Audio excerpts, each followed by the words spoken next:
Hey, girlfriends, welcome back to the podcast. For my viewers on YouTube, you can clearly see that we are in a completely different setting. And that's because the Practically Sisters podcast is currently on tour. We're actually in New Orleans, which I know it's a very random place in America to be, isn't it? I've been to New York before, but never down south. And honestly, I'm loving it in New Orleans. Like, I really am falling in love with this place. We're actually currently here with Benefit. You can see all of Benefit's products behind me. And I was contemplating, right? I was like, I should clean up my background before I record this.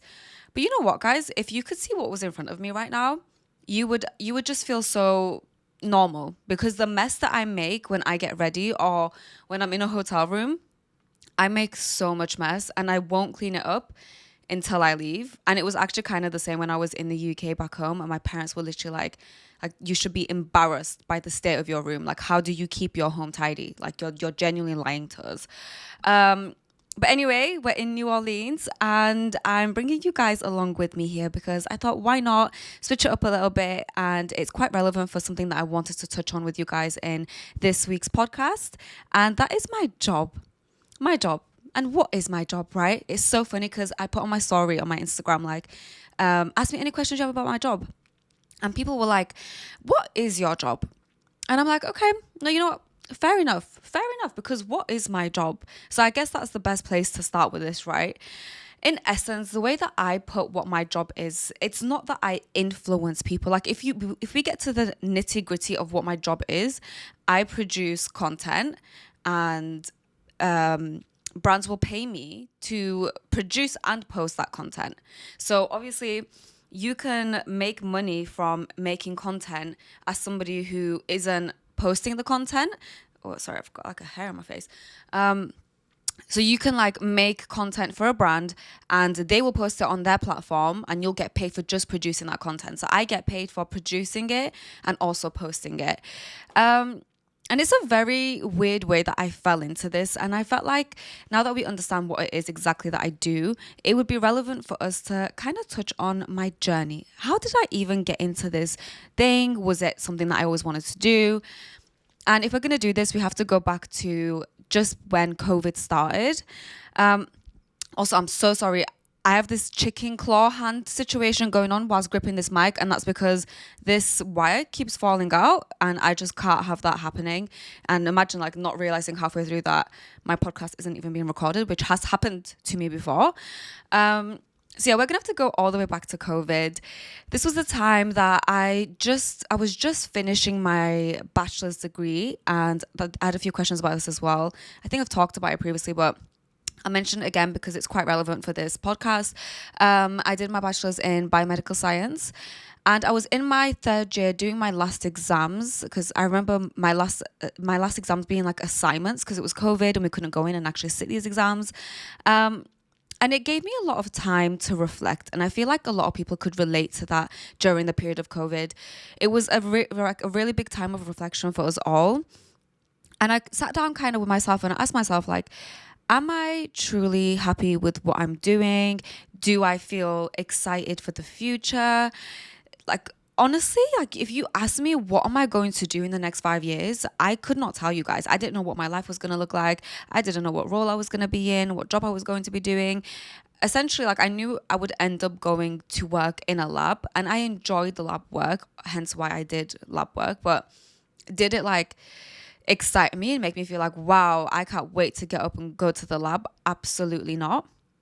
And I kind of felt really sad about that. I'll be honest with you guys. Like I have always been really aspirational. Like I've always been an overachiever, been really aspirational. But when it came to being excited about life, I never had that kind of thrill or like that one, or just like feeling really excited about my future. Like I was just kind of like, this is what I'm going to do. Like kind of like how you go to university because you're told to go to university. I'm going to go to university. I'll end up getting married. I'll have kids and I will live this life, right? This life that is what I'm expecting to live. But I remember these times I was seeing a lot of content creators and content creation was very different back just before COVID. Like it really changed a lot afterwards. And I was watching like all these Instagram makeup videos and Nobody used to talk on any of the platforms before TikTok happened. But I was just like, you know what? I would love to have a small following. Like, I didn't even, like, I never thought that I was going to make it my full-time job. I never thought that I was going to actually post makeup videos, but I just wanted like 20K followers just so I could be like, just like share my day with them. Like, I really enjoyed having a community more than anything. And I was like, let me get into it. Like, why not? Let me get into it. So I actually started off on Instagram. Me and Roger, my friend, we were posting these like outfit pictures, and we'd get dressed up because during COVID, we used to live together. We would get dressed up and we would go out, take some pictures, edit the pictures, and post them up. And by the way, guys, these pictures were so face tuned and so edited. And I honestly, when I see them now, I'm like, what were we actually thinking? Like, how did we think this was acceptable and postable? I don't know. But we had a lot of fun doing it. And she actually wanted to start like influencing, quote unquote, with me as well. So we were like, let's do this thing together. And I guess having each other gave us a lot of confidence to put ourselves out there, because the thing was, it was easy to start like posting outfit pictures because all the people that I had on Instagram that like throughout my life, like people I went to high school with, college with, and all this kind of, and university with, like it was okay because like there's nothing weird about posting outfit pictures. Maybe I was getting into Instagram. Oh, because by the way, guys, I was posting like once a year on Instagram. Like, I was not a person that was really present on social media. So getting even like posting more for me was like a big step, but it didn't feel like something that people are going to be like, whoa, what is she doing? This is weird. Like, is she trying to be famous? That actually came when I started posting makeup videos. I feel like when you post makeup videos, it's kind of different to posting lifestyle content or fashion content, because it's kind of like, who are you to teach me how to do makeup? Does that make sense? Like, what are you really trying to do here? Like, you really think you're so good at makeup that you're going to sit here and give me a tutorial on it? And by the way, my makeup was atrocious during these times. It wasn't even really about makeup for me when I got into this world. It was more, like I said, about having a community. But I really, really enjoyed makeup. And I remember asking Regina, I was like, do you ever think we'll post makeup videos? And she was like, no, we will never do that. So I took the leap, but I still couldn't do it with full confidence. So I made a TikTok account and I didn't have anybody on there that I knew. Like, this was just a TikTok account that only random people in the world were going to discover me through the For You page. And I started posting makeup videos there and like getting used to what like actually creating content was like. It's so different to make makeup content and make video content than it is to make picture format content. So yeah, I started posting, I'm building up the confidence, and I'm like, you know what? Screw this. I'm going to just post on my Instagram. I don't care if people see me. It was a very like defining moment for me to be like, I'm going to let all these people that have known me throughout my life know that I want to do this thing. And it is a very scary thing to do because you feel like, am I going to be judged? When you haven't made it, that's the hardest part, because once you make it, obviously everyone's like, wow, like she's doing amazing. This is incredible. Go her. But when you're on the come up and you've got nothing to show for it, it's just you and like your dreams. And that can be a very scary thing to be vulnerable with, because here you are showing these people that this is something that you want to obviously really do, but you're not doing it yet. So it is quite a scary thing to do, but I knew that I had to do it if I wanted to really commit to this and make a leap for this. Before I started this, I've mentioned this before, but I made this big vision board, and this vision board was like of everything that I wanted for the next 10 years. So imagine, like I said before, guys, I had never envisioned what my life was going to look like in the next 2 years, 5 years, 10 years. So this was the first time that I sat down and asked myself like, okay, but like, what is your like actual dream? Like, what do you really want to do here? That really changed a lot for me, because it really opened my eyes up to kind of dreaming a little bit. I never used to be a dreamer, but here I was being a dreamer, and I'm now pursuing this thing that like, am I even going to be able to pursue this thing? Like, is this even going to happen for me? I'm just about finishing my bachelor's. It's got nothing to do with my degree. It's very strange because a lot of course, I've met a lot of influencers, and almost everybody in the makeup influencing industry had some kind of passion or relation to makeup prior to it. Whereas I kind of just fell into this. I fell in love with makeup as I was making makeup content. It's not that I was already in love with makeup, hence that I made makeup content, if that makes sense. So it was a very like weird way for me to get around to doing this. And it was quite later on in my life. Like a lot of people in the industry have been doing this since they were like 16, some even younger. But I was like 21 when I started, which is actually quite late, but like it goes to show that you can always start even if you feel like you're too late to the hype of everything. So here I am, I'm posting content, I'm definitely getting better at it, I'm learning how to edit, I'm doing all of this, and I'm posting every single day, guys. I am committing to it, and it was really easy when I finished my master's, and it was the summer of COVID where literally doing nothing, like all I have is time to post and make content. So I'm posting. It comes around to my birthday, like on my exact birthday. I've mentioned this before, this story, but I really wanted to hit 10K followers before by my birthday. Didn't happen, but my first ever video went viral on Instagram on my birthday. And every single day after that, my videos went viral. And I hit 100,000 followers in 3 months on Instagram, which was insane. So here I was, practically a nobody in a sense. And suddenly I have 100,000 followers on a platform. Like, what? You guys don't understand, like the rate that I was growing, it was like the most surreal experience for me. Here are like people that I'm like watching and like striving to be like that are now following me and like talking to me, and they're trying to get like, they want to watch me because I'm like this up and coming person that's like growing like an incredible amount. And the whole thing was very surreal. And I even remember this is so moist, but there was like a time when I think I hit like 30K followers, and this happened within like a few weeks. I went out onto the balcony of my room, and I just looked out, and I was like, oh my God, like this is it. Like my life is going to change. I'm going to make it. Like this feels different. Like this feels like something is actually happening for me. Like it's happening for me, to me. And it felt incredible and scary. And it, for the first time, like I didn't know what I was capable of, if that makes sense. Like the sky felt like it was the limit in that moment. But I think definitely the turning point for me was when I realized that this could be my full-time job. And yes, guys, this is my full-time job. You can make 100% of full-time living doing this job. I remember, so once I hit 100,000 followers, I reached out to my dream agency, and this agency had like all the girls that I was like really looking up to. And I was like, this is the place to be. So I emailed them and I was like, hey, like, here's my Instagram and here's my TikTok, and I would really love to be part of your agency. And your agency is basically like you will sign with a management agency, or it could be just like a manager, but most times it's an agency that has managers employed, and they will look after you. They will do a lot of outreach for you. They will reach out to brands. They'll handle your emails and negotiate your fees and stuff like that, handle contracts. And I really wanted to get into the big leagues. I wanted to be somebody in the industry, like make my mark. And I knew that I needed a vehicle to get me there, people that had connections and, you know, could teach me the ropes as well, I guess, because I really didn't even understand how, well, I didn't think it could be my job, right?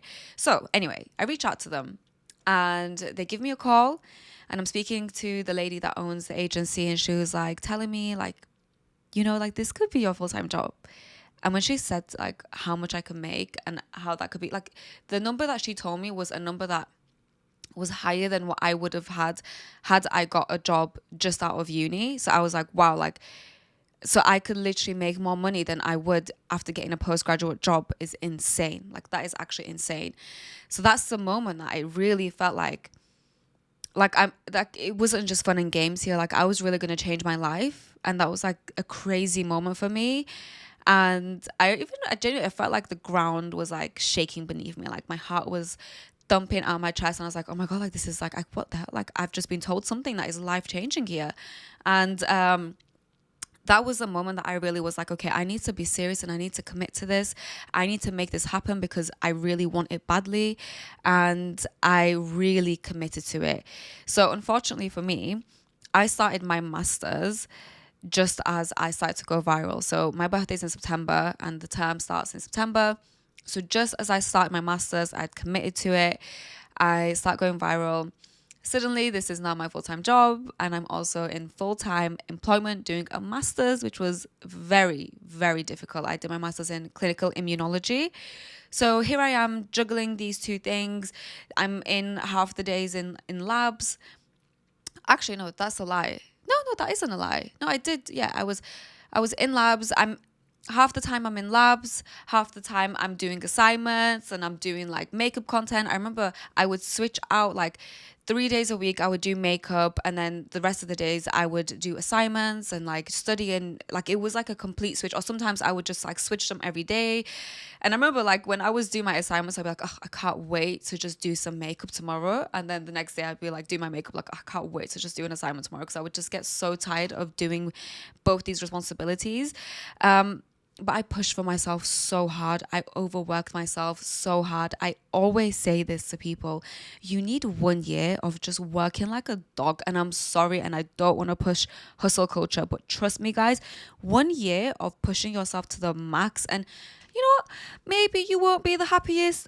Is it toxic for me to say this? Potentially. It's probably wrong for me to say this, but it's what changed my life. So I stand by it. You don't need to be the happiest and like the most comfortable in the year of your life that you work your hardest. I think a lot of times people try to like you can have a balance between comfort and working hard and get to your destination, but you'll get there much faster if you just give it like 100,000,000% of yourself, which is what I did. I wouldn't take any days off. There was no such thing as a day off for me. I was either creating content or I was doing an assignment. These were my two options. And it definitely took a toll on me. But honestly, guys, the way that I would look after myself was probably the best that I've ever looked after myself. I would wake up and do like affirmations and meditate, and I was just in such a good place because I knew that I needed to make sure my mental health was good if I wanted to work as hard as I was working during that time. But that definitely really propelled me into my career. And within the year, I had first of all got a first class in my master's. Just want to put that out there because it's not like I half-assed it. I actually did incredible. But I also had built myself up to being able to, with confidence, say that this can now be my full-time job, and I'm not going to have the security of education like on my back to make me feel like it's okay that I'm like messing around and making content. Does that make sense? Like, I'm just gonna jump into this thing and I know that I'm going to be okay, and I'm gonna like make something of myself here. So that was a really important year for me to prove to myself that I can show up for myself and I can make my dreams happen. And it was the hardest year of my life without a doubt. And right here, right now, I am reaping the rewards of the hard work that I put in that year. And I live somewhat of a soft girl life now because I put in all that work before. And that's why I say if you just have 1 year of working so hard, it's just going to take you so much further in life so quickly. Okay, anyway, after this year, here I am. I'm now doing influencing full time, but I guess I still hadn't really I made myself clear in the industry, like, hey, like I'm somebody to come and like work with and stuff. But did I really was I like one of the best? Probably not. That's when that year I was like, okay, for me, this year is all about, again, pushing myself to the max. I can now dive 100% deep into just creating content, and I put in a lot of effort and a lot of work to figure out what would work the best for me, how to go viral, etc. And I really built up the numbers in that year, gained the millions on TikTok, and that was like another really like life-changing thing for me. I never in my life thought I would ever reach 1 million followers on anywhere. Honestly, like every time that I would grow more and more, it was like a really surreal experience to be like, wow, like I never thought I would reach this. And then you reach more, and you're like, well, I never really thought I would reach this. And you keep reaching for more and more, and you keep like hitting these targets, which is crazy. But again, it just goes to show that the sky is the limit, and the amount of work you put in, it really does show, guys. It does show. And I don't want to toot my own horn, but I am going to give myself my flowers when I say this. When I started off in the industry, there had been people that had been doing this for a minute, guys, a minute. And here I was 2 years into the game, and I am killing it. I'm killing it. And that's because I worked so hard. I would go to these events and all these influencers would be like, how do you do it? Like the amount of your work rate is insane. And my work rate was insane. Is my work rate the same now? Absolutely not. I have fallen off compared to how much I used to do. I was a machine, guys. I was really doing it, but I knew that I needed to really place myself in this industry as a big player, as somebody that's like, you're coming to me for work. You're not coming to just like come to the agency and give them work. Like, you're coming to me.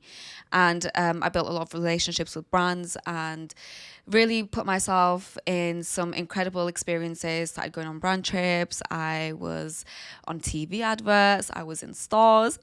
So crazy. It was such a surreal thing for me. And I think I truly felt like I had made it for the first time. I could kind of like sit back and be like, you know what, Helin, like you've actually like, I think you've done it now. Like, you're good. Like, now you can definitely strive for more, but you have made it in your industry. Like, you can say that and you can relax a little bit and chill out. And I definitely felt like that once I had my wedding and I came back. As you guys probably have heard me say like a million times by now, I had the biggest burnout of my life. I was so burnt out.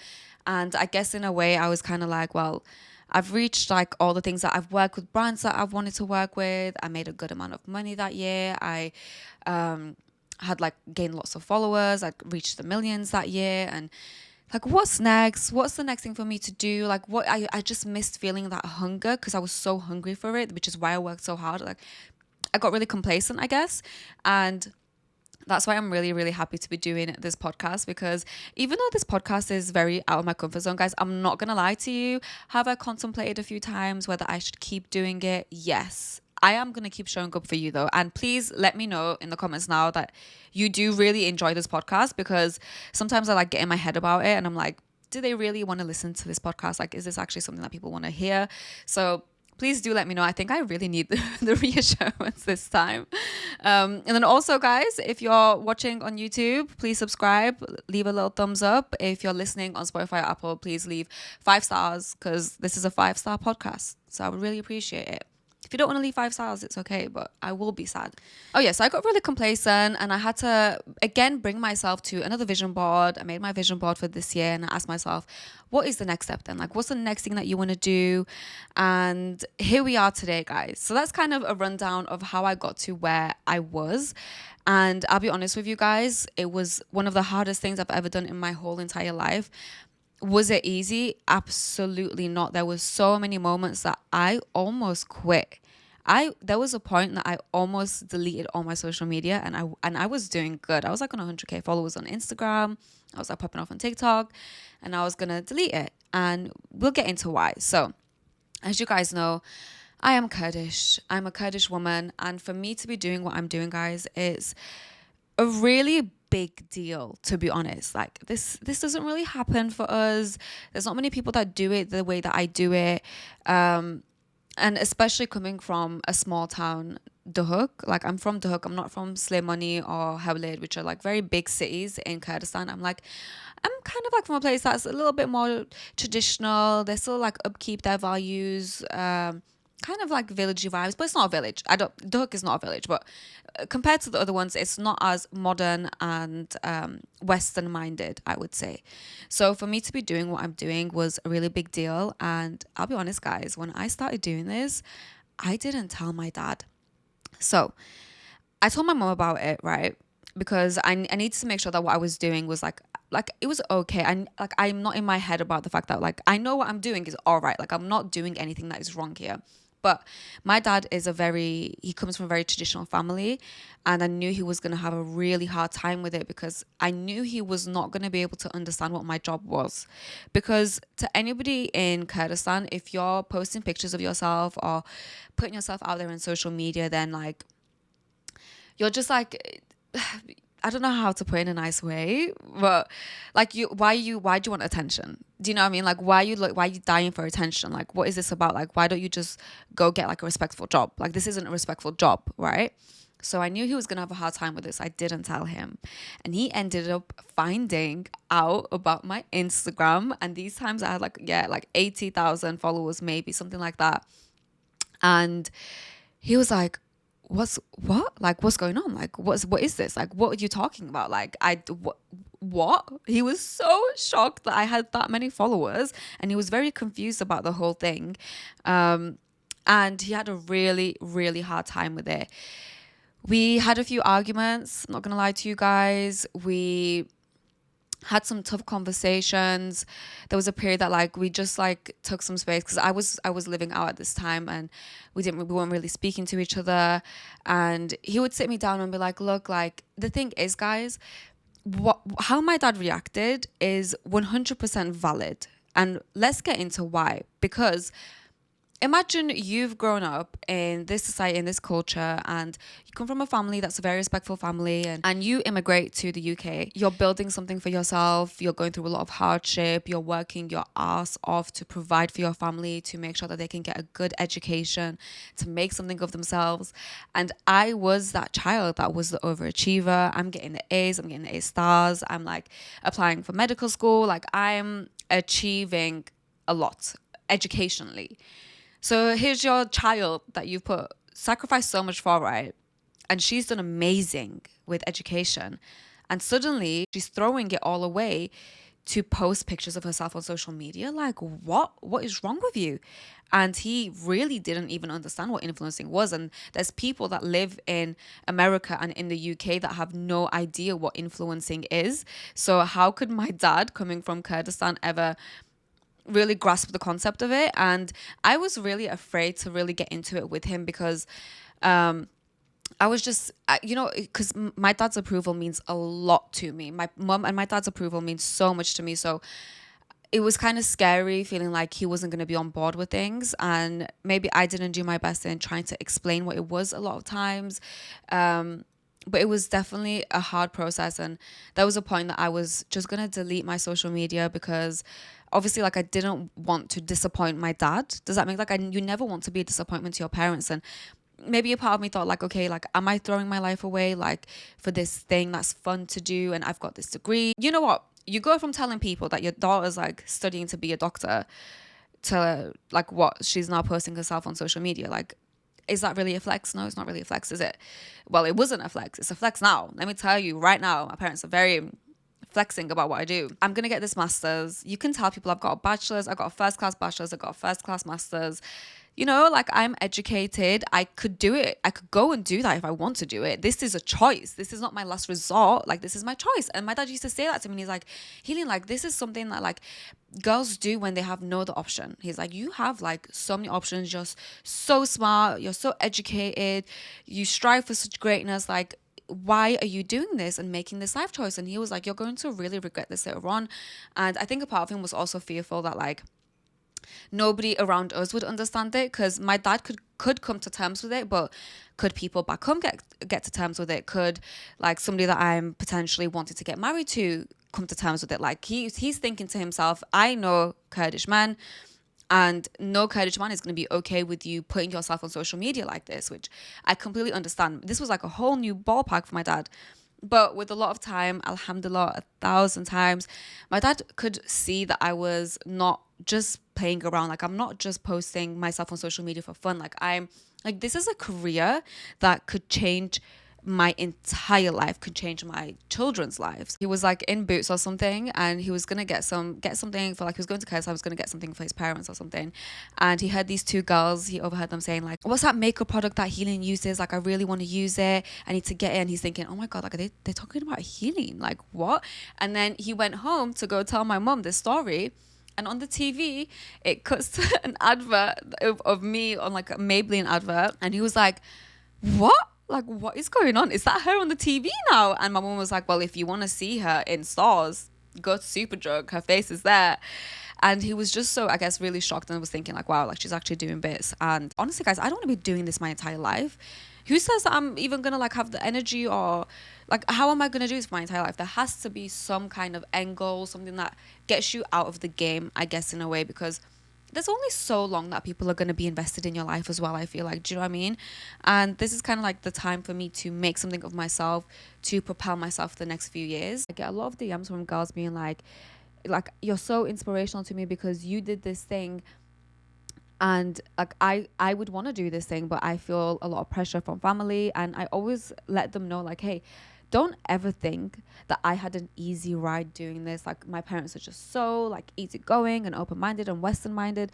No, it was hard for me, and I fought for what I wanted, but that's what's important. Like eventually, you know, people that love you will eventually will appreciate what you're doing if you're doing it with grace and dignity. Because that's the thing, guys, I'm not out here like doing a madness. I do everything with dignity. My parents can hold their heads high, and I'm still doing what I want to do. As for the other people, who cares? Okay, we're gonna quickly answer some questions that you guys had asked me. Do you ever get exhausted of being an influencer and just want to quit? Absolutely. You know what, guys? Let's actually touch onto this. So, my first ever podcast, I was talking about how as women, we have a lot of roles, and you know, I'm a full-time content creator. Like I work full-time in this job, and at the same time, I'm like a full-time housewife. So I posted this clip onto TikTok, and my comments were flooded with men being like, "You think that you work? You think that this is a job? Oh, I'm so sorry you have to post on your Instagram. Oh, boo-hoo. Go and like look at women that like have real jobs." And I just want to clarify, guys, my job is a blessing. What a blessing. Alhamdulillah. Like it is 100% not the hardest job in the world. Can it be difficult? Absolutely. Is it a full-time job? 1,000,000%. So much so that this job is 24/7. There is no breaks in this job. I don't have a day off. If I'm not creating content, I'm editing. If I'm not editing, I'm posting. If I'm not posting, I'm interacting. If I'm not interacting, I'm doing research on what's popping. Like it's a full-time job, and I juggle so many things. I juggle vlogs, podcasts, Instagram pictures, makeup videos, and then ads, like because all of that, because you have to understand, like my work isn't just to create ads and post ads. I have to make organic content as well to stay relevant. Does that make sense? Like it's you're doing organic things that you're not even being paid for. Most of my work that I do online is not paid. Does that make sense? I'm doing so much work just to stay relevant and keep you guys engaged and entertained, and that takes a lot of effort. And it is a job. When are we going to stop pretending that this is a job? Do you know what I mean? Like, are we not getting old of this? Like, this is a job. So, like, just because it's a job that I enjoy doesn't take away from it. You think that somebody that edits, like a professional editor, is a job, right? Somebody that takes photos is a professional photographer. Somebody that, like, just like there's so many things that people will class as a full-time job. I juggle all those things. I am the editor. I am the photographer. I am the strategist and the researcher. Like I do all of those things, and I have all of these hats that I juggle. So yes, this is a full-time job, and yes, it is work and it is hard. Is it a blessing? Absolutely not the hardest job in the world at all. I'm so blessed to do things on my own time. Because you're always in the public eye, do you ever get worried about evil eye? What an interesting question, guys, because yes, absolutely, especially after I got married. Because my mom will tell me like, Helin, you need to be careful. Like she gets really worried, and she's like, I hear this from a lot of people that I have the quote unquote dream life, right? I'm like married, I've moved to this beautiful place, and I like have this soft girl life. I go to Pilates and I do makeup, and right. So obviously, guys, let's preface this by saying nobody's life is a dream. I go through shit, people go through shit, everybody goes through shit. So don't ever think that I have this dream life. But people will say that, and it gets scary because you put yourself out there, and a lot of people aren't always coming from a good place. But all I can do is keep it real with you guys, and I show you guys the bad bits as well, because I don't want you to ever think like I live this perfect life. I have a very realistic life. So is it really all happiness and fun whenever you go on brand trips? Guys, brand trips are the most fun thing in the whole entire world, right? Obviously they look like fun, they are so much fun, but they are also work. Here I am working on this brand trip. I actually have to like go in like 7 minutes to like start the day with the brand and everything. So there is a lot of work that goes into it. Obviously you can come onto a brand trip and do like the bare minimum, but I'm vlogging this entire thing, I'm making TikToks, I'm taking pictures, I'm doing a podcast episode. Like this is like a full work thing for me. And you know, it does take a lot of effort to every day get up, because the itineraries are usually so full on that you wake up, you have to get ready again and make content during every step of the way and go and do all these things. And I was shattered at like 9 p.m. Shattered. Like take me to bed. Does Ahmed ever get sick and tired of what you do as an influencer? Ooh, the tea, the tea. You know what it is, guys? When we got married, first of all, no, he supports me 100% of the way. Does it get annoying for him? Probably in moments. It gets annoying for anybody. It gets annoying for me. I remember like even when we were in Tokyo and Japan, I was vlogging the trip, right? I would ask him to take pictures of me and stuff, and I'm vlogging the whole time, and like he would get annoyed at me, and I would tell him like, do you think I enjoy this? Do you think that I want to have to pull out my camera every 2 minutes and document this thing? And do you think I want to be wearing these uncomfortable shoes and walking around and doing like 10,000 steps a day just so that I can get a cute picture at one point? I don't enjoy this, but it's my job, and it's hard and it's difficult, but this is my job. Do you know what I mean? Like, it's my job. Like, what can I, but there's obviously levels of respect to it. So for example, once we got married, I didn't want my vlogs to be this thing where we're now like a couples channel, or like my TikToks are like couples TikToks. Like I am like, my job is separate from his. So I try to not like get him involved too much in my vlogs and things like that, because he didn't sign up for his life now being 24/7 broadcasted. Does that make sense? Like maybe I decided that, but he didn't. So I'm definitely considerate about things. So it's difficult, but it's my job. You married an influencer. What did you expect? Do you ever feel your confidence levels drop when haters comment on your content? You know what it is, guys? I used to be really like tough skinned with this. I remember like, so when I started off with influencing, I remember I got my first hate comment. It was about something about my lips on a makeup video. And I was so upset, and I was like texting Ahmed, and I was like, oh, like, I can't believe they said this. Like, my lips look so ugly. Like, what's wrong with me? And he literally was like, so don't do it. He's like, don't do this. No, he's like, I'm not putting up with this, because either you need to develop some thick skin, or you simply cannot get into this line of work, because you're going to get like things that are 1,000 times worse than this. And boy, was he right. So I developed very thick skin, especially when I got my nose job. Oh my God, guys, the hate that I was getting. I would get emails, I'd get DMs, paragraphs, people telling me that I should regret the decision that I made, and I looked so much uglier now, and like just saying the worst things in the world to me, and telling me that I'm promoting surgery just because I kept it real and didn't want to hide the fact that I had surgery done, and like push this false image of how I look to younger generations of girls. So yeah, I dealt with a lot of things, and then I think I've got really sensitive again lately. I don't know why. Like comments have been like kind of getting to me, and I'm like, what's happening to me? Like I never used to be like this. I'm gonna end this on, do you have any regrets about choosing this path? Absolutely not. There's not one single thing that I would change. I wouldn't do it any earlier. I wouldn't do it any later. I wouldn't do it any differently. Everything happens for a reason, guys. And even in those moments that you feel like the decisions that you've made, it's probably not the right decision you've made, as long as it's something that makes you happy and you know that you're doing it, like I said, with dignity. Keep pushing, keep working, keep showing up. Consistency above everything will always get you to where you want to be. Work hard for your dreams, and make sure that you do try and live your dream, because life is so short. Life is too short to be doing something that you don't want to do, or you're convincing yourself that it's something that you're meant to be doing. Like, life is too short, guys. Live your life and do what you love every single day. And it's true, like honestly, like my job can be so hard, it can be so exhausting, but because I love it with all my heart, I wouldn't change it for the world. So that's all the tea on my job. I hope this was like an interesting conversation for you guys, and I'm really late, so I need to put on my cute outfit and go off. We're actually here in New Orleans for Mardi Gras, which is like a carnival festival kind of situation. So we're going on like a little Mardi Gras like tour. We're learning about the history of everything. And then we're gonna go eat some beignets, which are kind of like a donut situation. And then we have a masquerade ball tonight. So if you guys want to see like what I'm wearing and all that, you can go on my Instagram and my TikTok and stuff like that. Or watch the vlog as well, since you're here on YouTube. Anyway, if you're watching this. Thank you guys so much for tuning in. Please let me know if you are enjoying this. I really do need the reassurance in this moment of time. Leave 5 stars where you can. Like, comment, subscribe. I love you guys millions. And let me know what you want the next episode to be about. Bye.